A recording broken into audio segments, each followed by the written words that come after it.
Welcome to AstroChat with Anne Sundell, Kimberly Williams, and Monika Anna. We are three professional astrologers living in three separate countries, coming together every new and full moon to share our 3 points of view on astrology. Whether you enjoy deep dives into the current transits or you are just beginning to learn about astrology for the first time, there is a place for you here. All that is required is an appreciation for astrology, along with a respect for the various traditions within it. So grab a mug of coffee, your favorite cup of tea, or any other beverage of your choice, and join us for a chat on the astrology of the next 2 weeks. Hi, welcome to our Astro Chat with Monika, Anne, and myself. 3 women from 3 different countries with 3 different points of view about astrology. If you want to know more about each of us and our different perspectives, feel free to listen to our last episode where we go in depth about our approaches, our understanding, and how we met. It's a great episode. Today, we're going to be looking at what's happening in the next 2 weeks, from the new moon early in January up until the full moon. So starting us off is going to be Monika talking about the energies of this new moon. Take it away, Monika. So thank you for this. Yes, new moon on the 2nd of January. We have a new moon at 12 degrees of Capricorn, and it's a lovely beginning of the new year and a lovely beginning of the new month. New moons, all the new moons are signifying new beginnings. They start the lunar month and they start the time where we can plant the seeds, when we can think about how we want the new year to look like or the new month to look like. So it's a really good time for us to go deeper, think about the archetype of the Capricorn, and plant the seeds that are aligned with this energy.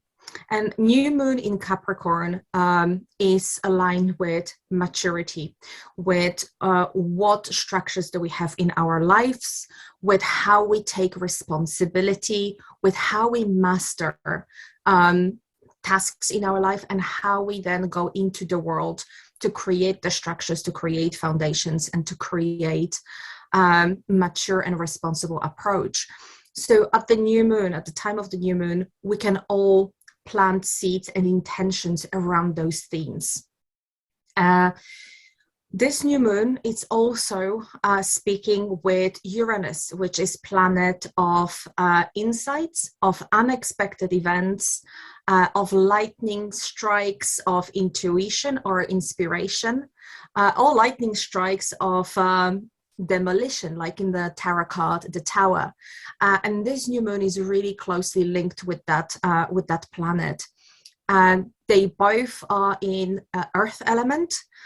So we're talking about our stability, our structures, our material world as well, our resources. And the Uranus, having that connection to the new moon, it's kind of asking us a question: what's happening when the ground beneath our feet is shaken, when our foundation is shaken, when there are unexpected events or insights that we didn't expect, they throw us off balance. What do we do then with that new moon in Capricorn? Where do we find maturity to deal with things like that? Where do we find stability? Where do we find a structure in our lives where things go a bit pear-shaped? So that's how I see the very simple new moon introduction. Ladies, would you like to add anything to it? I'm really intrigued by what you were mentioning about its connection with Uranus. As a Virgo, which is also an earth sign, of course, I'm looking forward to all this trine energy, all this harmonious earth energy hitting my chart. And I love the idea that, Uranus for me is so about getting in touch with our authentic self. And I'm wondering, how do we get in touch with that authentic self? It seems like that's a process that's a never-ending journey. As a human, I'm constantly learning more about who I am and what's there. And we have a stellium happening, right, with this new moon in Capricorn. We have 4 planets. So we have the sun, the moon, we have Venus, we have Mercury, for those who aren't with us visually and can't see our chart. And what it seems to me the universe is asking, in addition to what Monika just shared, is also this: how am I going to let my authentic self shine, the sun? What do I desire to bring forward, Venus? What are my emotional connections to that part of myself, or those desires that go back into my past, that moon? And then lastly, with Pluto, I'm wondering, well, what is the shadow I have to face? What is the transformation? What is the fear that maybe has kept me from either recognizing this desire or pursuing this desire before? Very transformative energy, very exciting, but it sort of says to me, before we can do the work of Capricorn, of building whatever we're creating in this coming year, I think there has to be some of these questions answered in order for us to make the changes we have to make. Anne, what are your thoughts? I think this is a very special time because we have possibilities to go deeper into these issues and work with these planets. Uranus is stationary, it's standing still in the chart, and Venus is retrograding right now, which is something that happens about in the same sign about every 8 years. So we have right now some maybe better chances to really reassess some things and some values during Venus and Uranus stationing and retrograding. These stationary and retrograding planets are special astrologically, and all astrologer doesn't look at them so much or maybe think they're so important, but I think they're very important as a more karmic astrological view, because a planet that seems to be, it's an optical illusion. I mean, no astrologer believe that planets go backwards in the sky, but sometimes when we look at the sky, it looks like a planet is standing still or it's slowing down. And these retrograding and stationary phases that were already known many thousand years ago, they give us opportunities to go deeper into the themes of the planet, to work with them, to reassess them, to use a more intense energy. So for example, with Uranus stationing and stationing at that point that it's going to go forward, means that we can also have like a kickstart, a new start with that planet. That's also a kickstarter from before. So I think it's going to be feeling like we really get things moving forward, and maybe also quite fast during this month and the coming months. I love that idea of it being a Kickstarter. That is such a perfect word and a perfect phrase. I like the idea what you just said about that stellium in Capricorn. It's interesting that the new moon, obviously, of the year starts with the Capricorn, and you know, a lot of us probably do a New Year's resolution. This is actually really good energy for that. But this is energy that asks us, like you guys said, ask us about stepping into that place of what are my fears, what I really desire. And new moon in Capricorn, especially the moon in Capricorn for me, is where is my emotional maturity?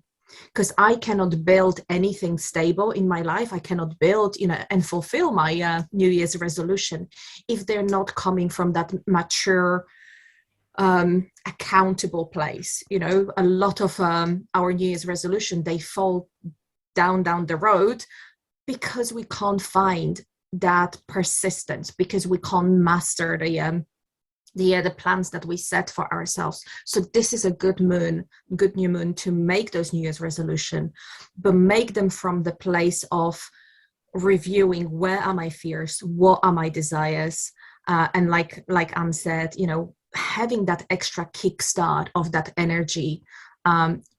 Utilize that to your own advantage. Oh, go ahead, Anne. I just think about that Venus and that Pluto conjunction. That's been something that we already have worked with in December, for example, very intensely, as Venus started the retrograde phase the 19th of December. and met up with Pluto on Christmas Eve. And in astrology, sometimes I feel that we view the planet Venus very superficially, like it's love and it's beauty and it's what's seen. And when we have Venus retrograde and that kind of period with also Pluto in the game, it means that we really need to go deep. We need to go inside and look at who we are, what we value, what we want to do with our relationship. And that will be intense. I mean, it will be a lot of feelings that we need to also, and that we have the possibility to reassess and maybe change to be able to go forward also with our relationship to ourselves and to other people. I love that. I love what you said about the superficiality of Venus. Yes, unfortunately, it is the kind of idea of Venus being love and beauty and very Disney kind of oriented, princess type idea. But Venus is linked to our desires, to what we really desire, and our relationship, with environment, our relationship with others, our relationships with money, reflect that. What do we really truly desire, and how is that aligned with our values? Venus rules Taurus. How is that actually aligned with your values? If you don't want to have a superficial relationship in your life, why do you keep having them? What is it about your own values that keeps drawing you to those relationships? And I mean, in general, not just with other people. So having that conjunction, like you said, with Pluto, there are 3 important dates when they meet. 10th of December, when they met for the first time. The 24th of December, when Venus was retrograding and meeting Pluto for the second time. And she will go forward and will meet Pluto again on the 3rd of March. And those dates are important. She met Pluto on 25th of Capricorn, and she will meet Pluto in March on 27th of Capricorn. So if you have any planets in Capricorn, in Aries, in Cancer, or in Libra at the 25-27 mark, those planets will be activated. The areas of life will be activated, and there will be that kind of journey. What is your desires? What are your fears? And how can you transmute those fears through Pluto and through Venus to build something more stable, to build something more resistant, I guess, or resilient as well. Beautifully said. I think for me too, I love, a while back I did a workshop at the AA conference, I think it was, and they were talking about the Babylonian, Mesopotamian version of Venus. For me, that Venus energy is that Mesopotamian, Babylonian goddess that has all the weapons on her back. And when she goes retrograde, it's like a call to come home. All parts of my being come back, and Venuses are saying, hey, this is what I desire. Here's your battle weapon. Now go get it. It's sort of a call to action, if you will. Although Venus isn't the one within me taking action, she's kind of the, steers the ship and says, this is what I'm desiring. And so I love when this Venus retrograde happens, it feels like I have a personal reset, if you will. I agree. I love that you're bringing the myth as well, because Venus is sometimes linked with Inanna and the myth of Inanna going into underworld. And I think Venus retrograding, that's very linked to that myth, is retrograding, stripping down. It's like Inanna stripping down from all the superficial things, from all the things that we don't like, into the core, into the raw and naked desire and love that we have within us, however you want to interpret that. And having her with Pluto, that can be incredibly transformative journey.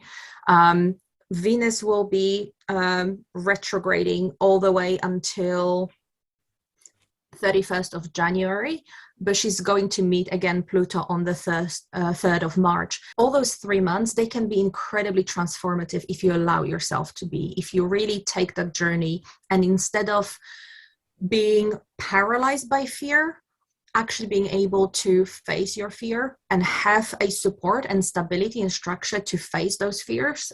We sometimes do need help.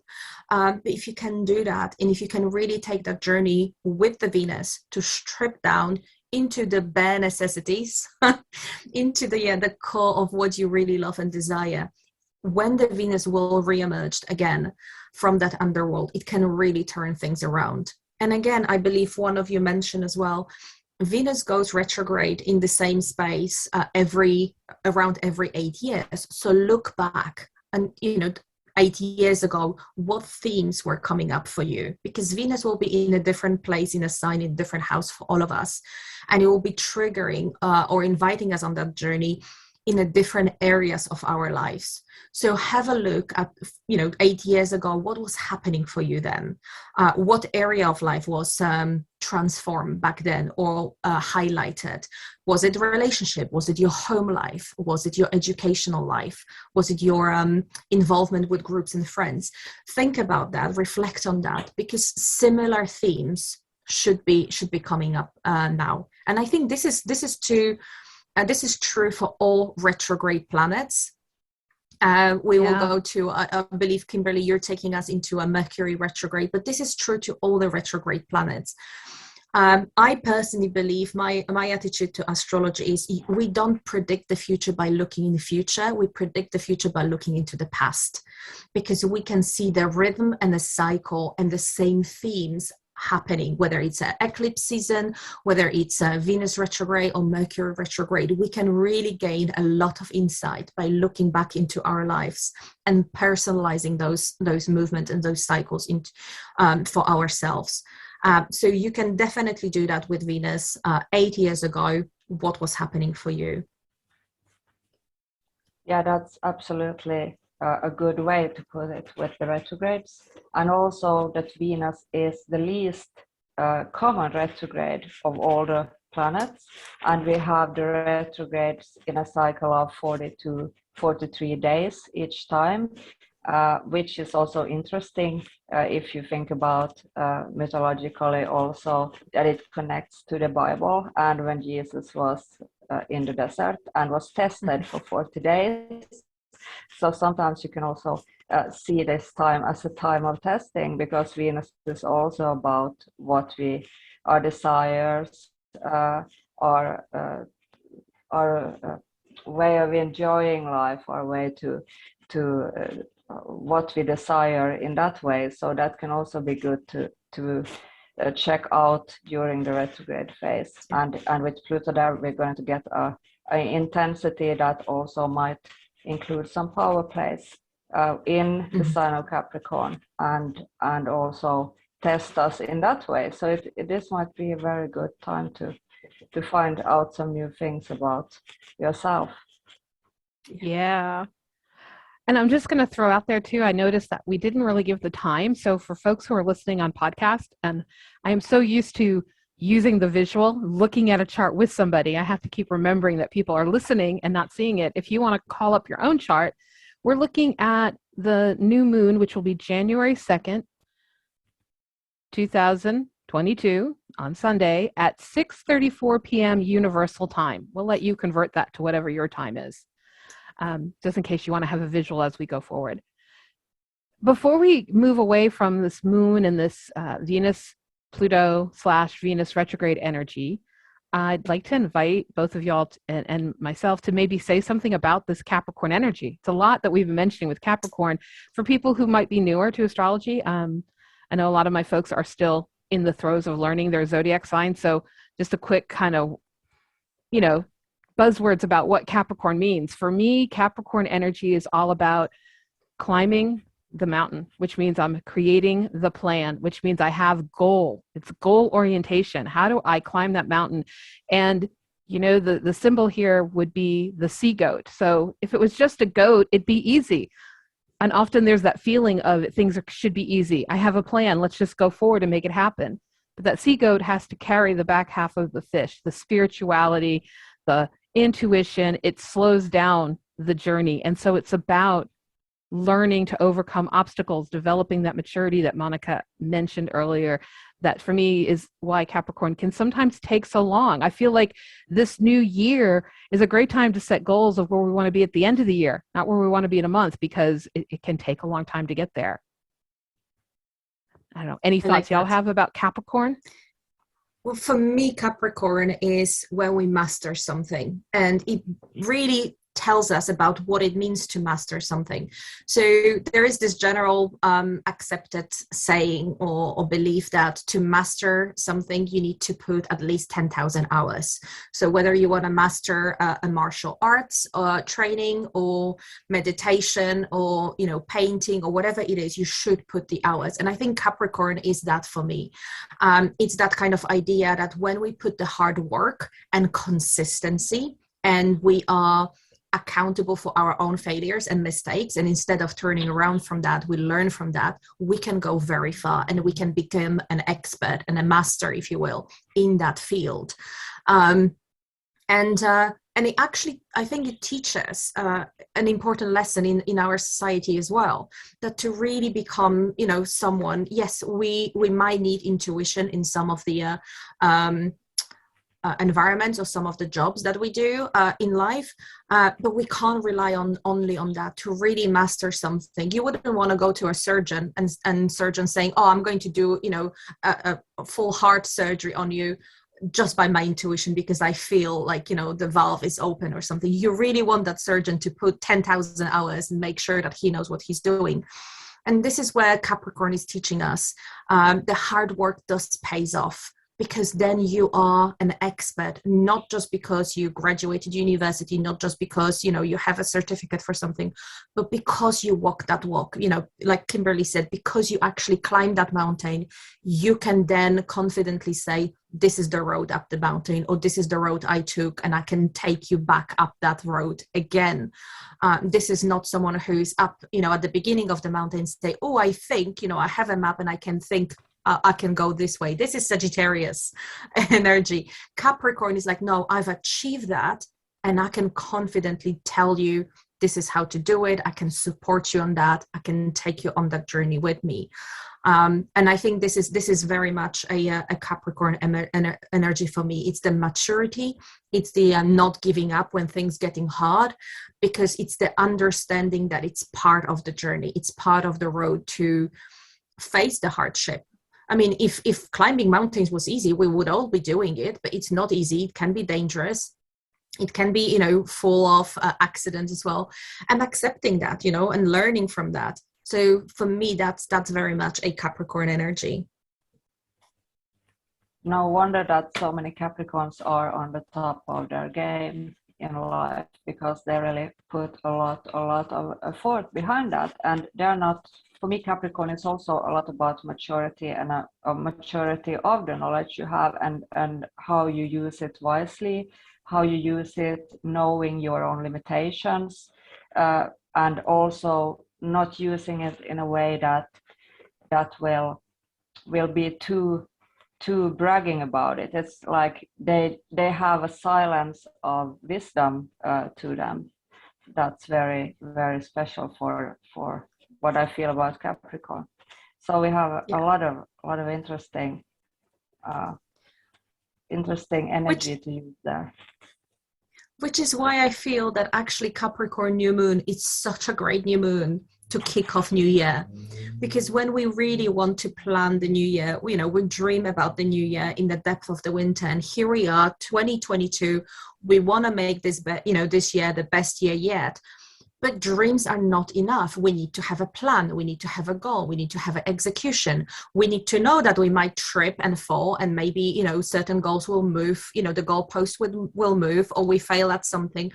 But when we have that plan, when we have that consistency, when we take responsibility for what we want to achieve, you know, by the time that December 2020 comes, this is the Capricornian energy that can take us. This is the moment at the new moon when we can turn our dreams, Sagittarian dreams from last new moon, into an actual goals, into an actual objectives, into an actual plan that we can execute. and we can stick to it. And if we can set the intention to find that maturity with ourselves within us, and to find that structure to help us move forward, those goals can really help us going during the year. And by the time we arrive at the new moon in Sagittarius in December, we actually achieved things that we wanted. We can tick them off and we can say, yeah, I've climbed that mountain and I did it. It wasn't easy, but I did it. So I think this is a great new moon to kick off the new year with. Absolutely. Absolutely. And kind of tying into the Capricorn, but taking us into Aquarius, how about we talk about that Mercury? Because it is going to be retrograde soon, right? I want to give people some dates before I forget. A lot of times, everyone hears, even in mainstream social media, there's a lot of buzz about Mercury retrograde. It's become a thing. Saturn returns and Mercury retrograde. I know nothing about astrology, but I know those two things. It happens a lot. But a lot of times we focus on the date. Mercury's retrograde, it's out, we're done. But there's actually more than just those two dates. Mercury is going to go retrograde, see if I have my notes here, at 10 degrees of Aquarius on January 14th, just before our full moon. And then, yes, it will go direct in the early days of February on February 4th. In the course of that, it is going to back up. It will ingress or go back into the sign previously, the sign of Capricorn. So right now it's in Aquarius. It's going to start to retrograde back. It'll go back into Capricorn, and that's where it will turn direct. But there's more. If you think about a planet retrograding, right, there's where it starts. It's like, for me, it's like the analogy of the car. If you're in your car and you put it into reverse, you started somewhere before you backed up. You put it into reverse, you back up, you stop, you're going to put it in drive. You still have to cover the distance back to where you started. So if we think about the fact that it goes direct in February at 24 Capricorn, it's already been there. It was at 24 degrees Capricorn, December 29th, 28th, 29th. It was already there. So we're starting off the year in what you might consider like a pre-shadow, that energy leading up to. We're not actually in the retrograde, but some of that retrograde energy is already flowing. And then it'll go retrograde in January. And then before it goes direct, it backs up. There's that moment when it backs up into Capricorn, and that's going to happen on January 28th. So the dates I'm looking at is December 29th. We start to enter this pre-shadow, retrograde-ish kind of energy. It starts coming through a little bit. January 14th, we're in retrograde, 10 degrees Aquarius, it begins. January 28th, we're backing up into that last degree of Capricorn, and not until February 4th does it go direct at 24 degrees Capricorn. But as they say on TV commercials, but wait, there's more, because we actually have to wait until the end of February, till February 24th, to be out of kind of that post-shadow, that what we're wrapping up. So what does all that mean for me is now's the time that I can be looking for clues, for symbols, for signs of what is some of this energy going to be about. I'll be digging in, doing the deep dive during that retrograde. As Monika's already alluded to, retrogrades are very much for me that stripping away energy, stripping bare. With Mercury, I think of it as going into the underworld. Mercury was a planet often associated in many cultures as the messenger of the gods. A lot of gods and goddesses had their place, their realm, their dominion, and that's where they were stuck. But Mercury was this energy that could go into the upper world, to this plane, into the lower world, and anywhere in between. So I feel like when Mercury goes retrograde, it's a chance to really do a deep dive into myself, into those inner reaches of myself. And with it being in Aquarius, for me, this is going to be about getting in touch with my authentic self, getting in touch with my priorities, getting in touch with the unique, out-of-the-box ideas or parts of myself that I'm wanting to bring forward, but maybe haven't. Okay, that's a lot of me babbling. I'm going to take a pause for a moment because I'll have more to say. I have a sun sign, a moon sign, and a rising sign all ruled by Mercury. So I could talk about Mercury till the cows come home, but I'm going to pause there and see what you two are thinking about this Mercury retrograde.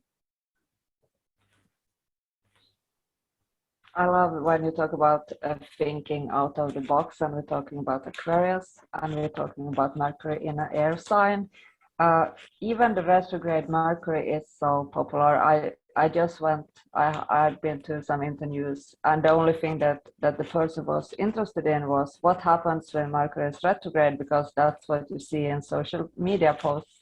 But still, a retrograding Mercury in an air sign is a place where I think that we can, it's a very great beginning of a year when we want to plan, we want to look into the future, we want to visualize what we can do and what we can think of the coming year, what are our possibilities for the coming year. So that kind of energy I would use also with this retrograde Mercury period. Yeah. I mean, again, I agree. Mercury retrograde probably affects us so much because it happens so often. It's like Anne mentioned, Venus doesn't happen that often. The retrograde doesn't happen that often, and it's quite long. And we tend to observe, and the planets that have the biggest impacts are the ones that are happening quicker and closer to home. And Mercury is one of those planets. It goes retrograde, 3 times a year. So we tend to sense that a bit more. Like Kimberly said, it will go retrograde from 10th of Aquarius to 24 of Capricorn, which means if you have any planets between 24 of Capricorn all the way until 10th of Aquarius, Mercury will go and hit those points, whether you have a planet there or if you have a sensitive point in your chart there. Mercury will go over that and will highlight that. For me, any planet that goes retrograde with the whole pre-shadow and post-shadow, it's very much to what Kimberly said. It's like jumping in a car and driving to work, and then halfway through realizing that we forgot the keys or we forgot our laptop. I mean, post-pandemic world, maybe that doesn't happen anymore because we all work from our bedrooms. But that kind of idea. And then we have to stop, and then we have to reverse, and we have to cover the same ground we already covered all the way up to our front door to pick up that laptop or those keys, and then again cover the same ground all the way to work. So this ground will be covered 3 times. And when we go back for something, maybe driving is not a great idea, but if you walk somewhere and then you realize that you lost your wallet or you drop something, when you go back, you tend to be more careful. You tend to check that path. Where did I drop that wallet? Because you might not remember, and you have to go back all the way and be very careful and look everywhere. Where could I have dropped it? Where is it that something happened on the way that I wasn't paying attention? And this is very much Mercury.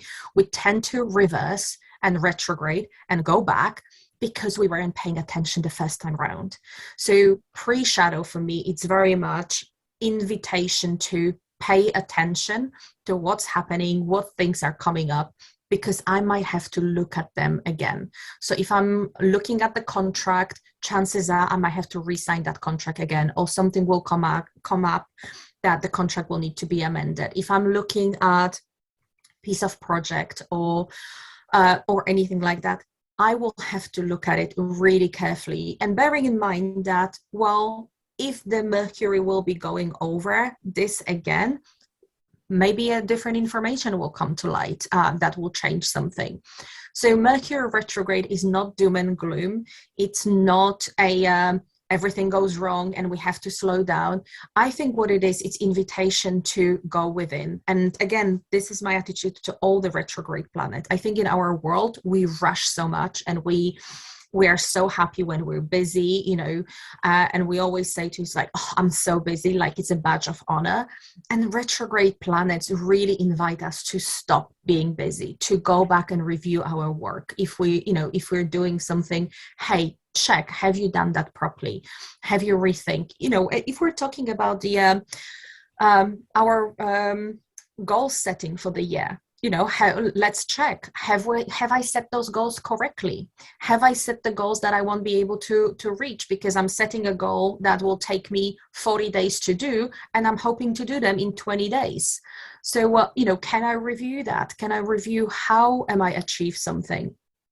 those planets, when they stop in heavens and they go back, they're trying to show us that there is area in our lives, because we will have, all of us in a chart, we have somewhere the 10th of Aquarius and the 24th of Capricorn. So that area of life will be highlighted again and again and again. We'll have those, you know, all the things come in threes, right? This is the pre-shadow, retrograde, and post-shadow hit.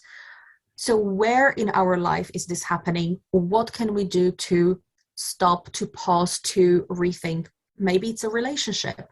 Maybe we need to go back and rethink about our relationship. Again, Mercury in Aquarius invites us, like Kimberly said, to think outside the box, to think about unique part of us. What is unique about us? What is eccentric about us? Where in our lives we are a bit of a rebel, or how we have the attitude toward rebels. You know, maybe we are super strict and super conservatives, and people who are eccentric or a bit unique or a bit rebellious, you know, we feel uncomfortable around them. Mercury invites us to go between the worlds and actually see how it is somewhere else, how it is the world that maybe we're not familiar with, we're uncomfortable with. But with Mercury going retrograde, we can visit that world and see, you know, why are we uncomfortable with that other side, with that different approach, with something, it's very Aquarian, with something different and alien to what we know and what we are familiar with.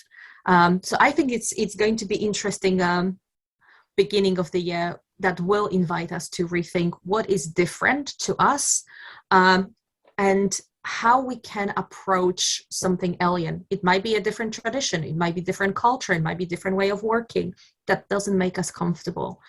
Can we actually pause and reflect? Why is that? And then going back to our new moon and that Venus retrograde. Why do we feel uncomfortable? What is it in us, in our own values and our own desires, that we desire this thing and not the other? Yes, that ability to reflect, that's so strong when Mercury's retrograde. And I want to just dispel two myths, if it's okay. Take a moment here about Mercury retrograde, because this is a real pet peeve of mine. One is that Mercury retrograde is bad, and we should not start anything when Mercury is retrograde. It is really important to remember there are times to redo things, to review things, to reflect. If we can put RE as a prefix on a word, then that's an action, I believe, that is perfectly aligned with this timing. The other thing is, if somebody is born with Mercury retrograde, they may not feel that way about a Mercury retrograde. I have several friends, when they were born in their birth chart, they have Mercury retrograde. And so this is the time of year when they totally feel like the universe is on the same wavelength as them and they're ready to go forward. And when they make a purchase and they sign a contract, it generally goes well for them. So there's always this not one size fits all, I guess, within the world of astrology. I just wanted to put that out there. And then the other thing to consider is we're dealing with two signs. That does not always happen. Last year, Mercury was retrograde, I believe it was in air signs. Next year, it's going to be retrograde in earth signs primarily. It tends to retrograde in the same sign, those 3 or 4 times we get it throughout the year. But then you have those periods in between when we're shifting elements. I'm sorry, I said signs. I mean elements. There's those periods in between where we're starting off here in Aquarius, which is an air, right? Sign of the air element. And it's going to go back, retrograde back into Capricorn, which is of the earth. I think that for me, this is something to do with the idea of what are the thoughts, the communications, the technology that maybe I have been using, I have been reflecting on last year, I have been repairing. If you, like me, had a lot of computer issues. What are the things that have been happening, reflecting on it from that air point of view, and how do I want to move forward, and what do I want to do, and what actions do I want to take with this idea of Capricorn being cardinal, action-oriented, and Earth, you know, productive. So I feel like this entire year, we're going to see this reflected over and over as we work with the different air signs, earth signs, but we keep seeing this shift back and forth between the two. Yeah, absolutely. And what I think is also very interesting with these both retrogrades, or that they're touching on Pluto, both of them, that Venus is separating from Pluto in January, but has been together with Pluto in a kind of more intensive energy possibility to go into that planet. And Mercury is also retrograding back toward Pluto and joining Pluto, which was also funny that way. I don't remember if he stole the hat of Pluto or the helmet, or if he got it borrowed in the mythology, but he used to use it in between to be invisible, as Pluto was invisible, because Mercury was so curious too. But there might be also some things that some new revelations or some new information that we might be able to access when it's close to Pluto. So both of those retrogrades are giving us opportunity to work together with Pluto. So it's interesting. Yeah. I like that you brought that up, because like you say, I think the mind, the way we communicate, Mercury, and our desires will have something to say about our fears, about our ability to transform and to go deep. And what we mentioned at the beginning with the Uranus in Taurus, Uranus can throw a curveball. It can really make us feel like the ground is shaken, like something happens to our resources. And again, by resources, it can mean anything. It can mean our financial resources, it can mean our food resources, it can mean our personal resources, whatever it is. The ground can shift from under our feet. And I think Venus and Mercury will be actually taking us back onto that journey into the underworld to face our fears with that Pluto. But it's not all doom and gloom. We have Jupiter in Pisces. Yeah. Which I absolutely love, and I'm looking forward to that. So Jupiter will enter Pisces, and Jupiter tend to spend a whole year in a sign and tend to go back to the same sign every 12 years. So again, it's great to have a look in the past to see what can happen in the future. So if you can go back to January 2010 and have a look at Jupiter, at your life in 2010, what areas of life, again, what areas of life have been triggered, what areas of life were activated, what was happening, what themes were coming up. This can give you an idea of what themes might come up this year.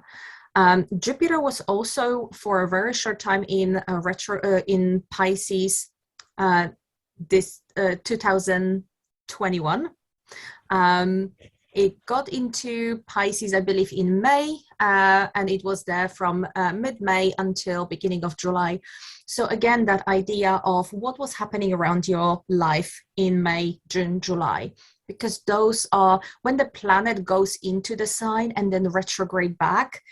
I find that it tends to give us a taste of what's coming with the real transit, tends to give us like a little preview, or like the movie trailer. It will show you what the whole retrograde will be about. So I like when the planet actually dips in, it shows you the movie trailer that dips out, and you kind of can prepare for what's to come. So again, you can look back into 2010, or you can look back to May, June, July 2021 to see what things can come up for you in your life. Jupiter in Pisces, I love the idea, and I'll be hopeful here. So I love the idea Jupiter in Pisces can actually help us re-envision things for us. We're all coming out from, 2 years of pandemic, 2 years of a lot of fear in the world, a lot of restrictions in the world, a lot of very Saturnian and Capricornian things that were happening. And Jupiter is going to expansive, mystical, dreamy Pisces. It can help us expand that side of us. It can help bring meaning through our spirituality, through our dreams. It can expand our dreams in a way where, do we want to go back to the normal, in air quotes, kind of the normal from pre-pandemic, or do we want to envision a new life for us, new ways of working, new ways of relating, new ways of communicating? I think Jupiter in Pisces can help us personally and can help us on a societal level to bring hope with the Pisces, to bring maybe compassion and kindness. I'm completely unaware that this is my bias, because every sign has positive and negative side to it. You know, there's always light and a darkness on both sides. So Pisces can bring a lot of negativity as well.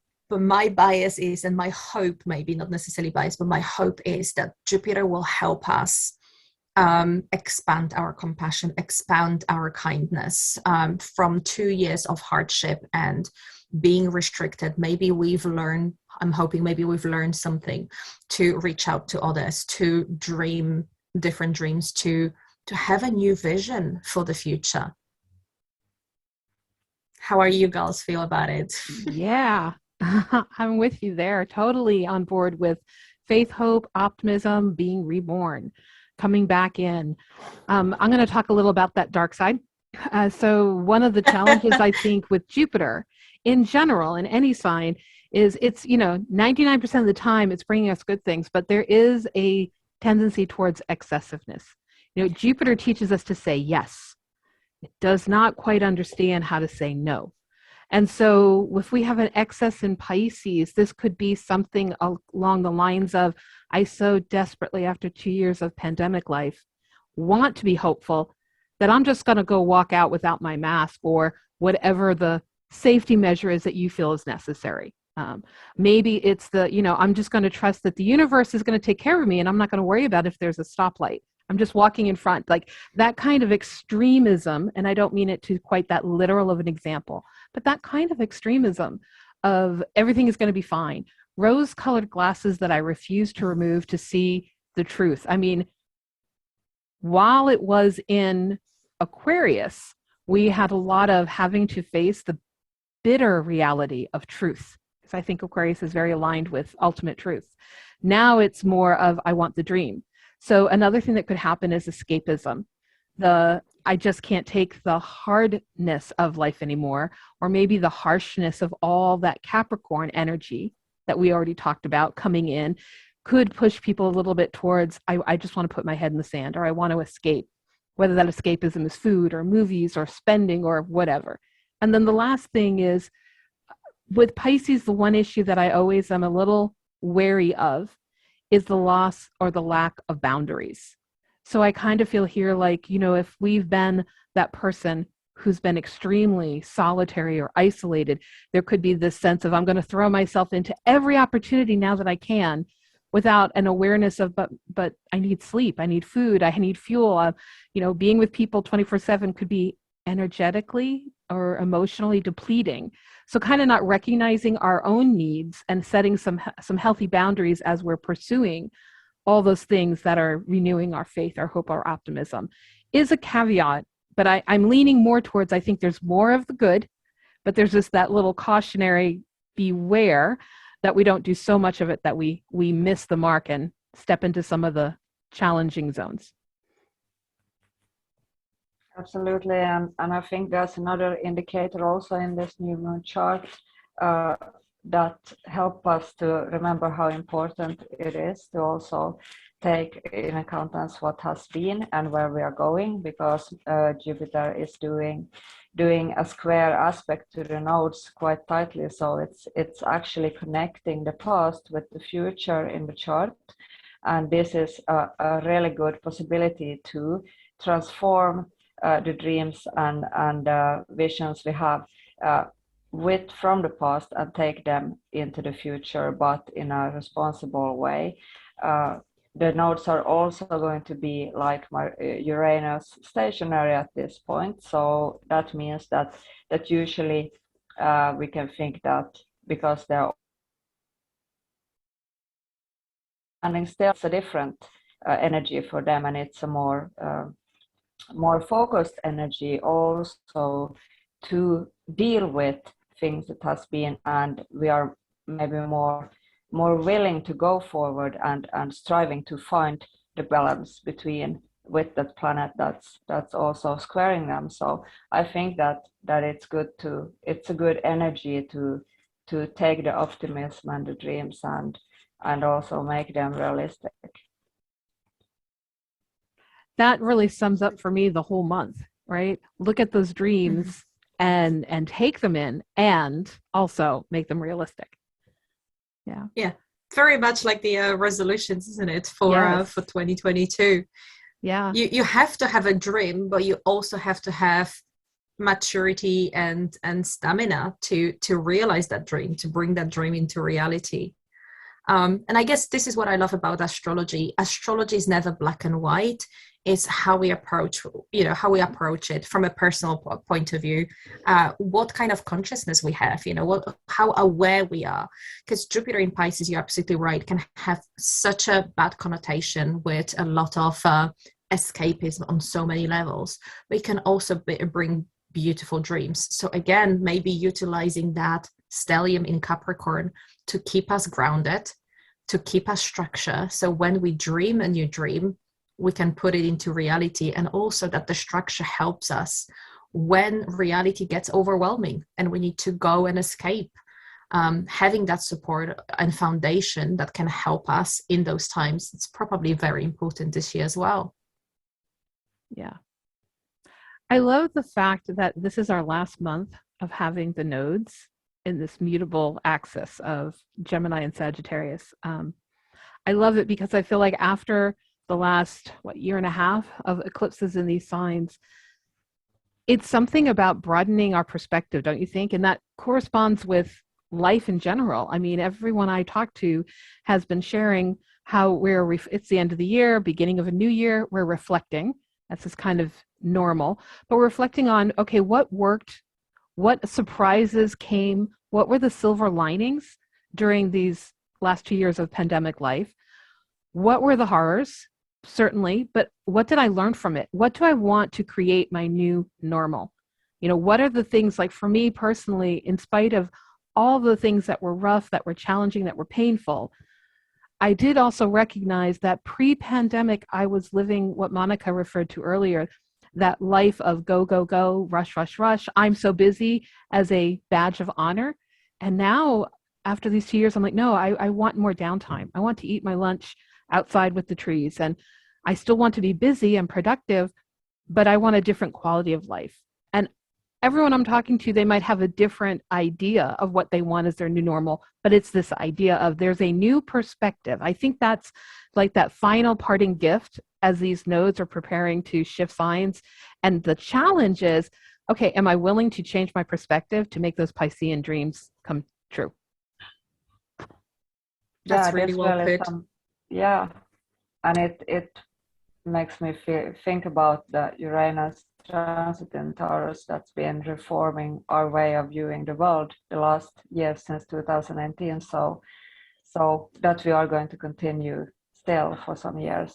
But this was a very beautiful way of putting it. Yeah. Anyone have any? I do like. Go ahead. Sorry, Monica. I do like what you just said about the nodes, because I do feel like over the last 2 years we were challenged to think about what do we believe in life, the Sagittarius, what's the meaning of our life, what do we believe, what beliefs do we hold, and what beliefs should we let go of, and create maybe or collect more data. The North Node in Gemini, collect more data, learn about something else. And I think over the last 2 years, we really were challenged with things that we don't know, that our meaning in life, that our vision in life, the Sagittarian idea, is actually based on maybe something too simple or not. We're not educated enough. And suddenly the world opened up to teach us about other things. And I do think that, like you say, with the Jupiter and the nodes shifting, we have that opportunity. Okay, what have you learned? What data have you collected? What have you learned about the world and yourself that will change your worldview, that will change your perspective, that will change how you approach life from that meaningful place? And I'm sure we'll be talking more about nodes in the future episodes, because there will be a lot to cover with Taurus and Scorpio eclipses just on the horizon. Yes. Well, before we wrap up, the three of us had decided that we would end our podcast with some practical wisdom or tips or whatever you want to call it about how to work with some of these energies we've been highlighting. Does anyone feel called to go first and share their thoughts? I can Well, go I can first. go first with Venus retrograde. Okay, Anne, take it away. So if you want to work with Venus retrograde, I just have a few small things that you can bear in mind. And because the retrograde planets are times when we can revise things and maybe find something that has been lost for a while, or find something that we didn't realize we had. So with Venus, we can think about values, we can think about talents that we have, that we maybe haven't been doing. Maybe we want to do some new art stuff, maybe we want to look into some colors or some music or something like that, something creative that we didn't even know that we like to do. So this is one thing you can try to think about with during this period. Well, I'll go back to the new moon in Capricorn and what I was talking about, the goals and resolution for the new year. I think with that beautiful Jupiter in Pisces at the time of the new moon, we have opportunity to create our vision boards, to create a vision board for the life ahead, for the year ahead, and put everything that we dream of achieving, of having, of being. But then take a step back from your vision board, from all those beautiful pictures that you stuck on your board or on a piece of cardboard or designed on your laptop. Take a step back, look at those beautiful goals and visions, and actually use the Capricornian energy to break it down into achievable goals and say, how do I achieve that? If you want a successful career or of great family and you're single, like, what are the steps that you actually have to take? Because the dream will never become reality if you're sitting on a sofa and expecting the dream to knock at your doors and come to you. That dream can become reality when you will go out and meet your fortune, when you will actually take action, take steps to achieve something. And I strongly believe, that's my personal belief, that when we actually go out and trying to achieve the dream, the universe meet us halfway, and we will meet the right people, we will meet the right situations, we will be given opportunities to expand and do things. However, we have to go out for it. So when you look at this beautiful vision board that you created for 2022 or just for the life in general, just take a step back and use that Capricornian stellium energy to reflect, like we were talking during this episode. Reflect, go deeper, and break it down into goals, into actually practical steps. If I want to have a relationship, what can I do? Where can I meet that person? What kind of person I'm looking for? Am I ready for a relationship within myself? Because there's no point of meeting the love of your life if you're not ready for that relationship yourself at the moment. So really kind of break it down and create a structure around it. Use that Capricornian energy to create a structure and foundation to achieve those goals. That's what I'll be doing on the New Year weekend. Awesome. I think I'm going to take both of those pieces of advice to heart and put them on my calendar, make sure I do those things. I'm going to be working pretty intently with the Mercury retrograde cycle. I believe that when Mercury is retrograde, it is a time to be curious about our inner thoughts. This is a great time for the unconscious and the conscious mind to meet, to share. What I like to do is journal, but some people aren't comfortable with journaling. So you find other ways to use language, to use words. You might want to clip words out of magazines and create a vision board, but embrace this idea of words, of language, I think is very key with Mercury, because sometimes things are revealed we wouldn't have thought of. For me, I like to use multicolored pens, and I will be having a discussion where I ask open-ended questions. What would it be like if? What would it be like if? How can I wonder. Wonder is a great way to start a conversation with our inner thoughts and often things can be revealed. And I use one color pen to represent my more mundane, linear self as my mind, me, but I use a different color pen for that answer. And here I'm going to be asking my authentic self, what wants to come forward? What is it that wants to be part of my concrete Capricornian world, but isn't? So play around in whatever way feels right with words, with language and curiosity, and see what is revealed. That's a great advice. And with that, we thank you for listening, for meeting us on this platform, and for journeying with us over the next 2 weeks in January. And we will meet you again at full moon in January 2022. Until then, have a great 2 weeks. Happy transits. Bye. Bye. Thank you for joining us in this week's AstroChat. We hope that you enjoyed the discussion and would love to hear about anything that resonated with you. Keep the conversation going by posting shareable content on our Instagram, Facebook, or YouTube pages. You can also email us at astrochatpodcast@gmail.com. AstroChat is uploaded every 2 weeks on the Saturday before each new and full moon. Look for us on your favorite podcast platform as well as on YouTube. You can support AstroChat and receive exclusive content by donating on our Patreon page. We look forward to chatting with you all again at the next lunation of the moon.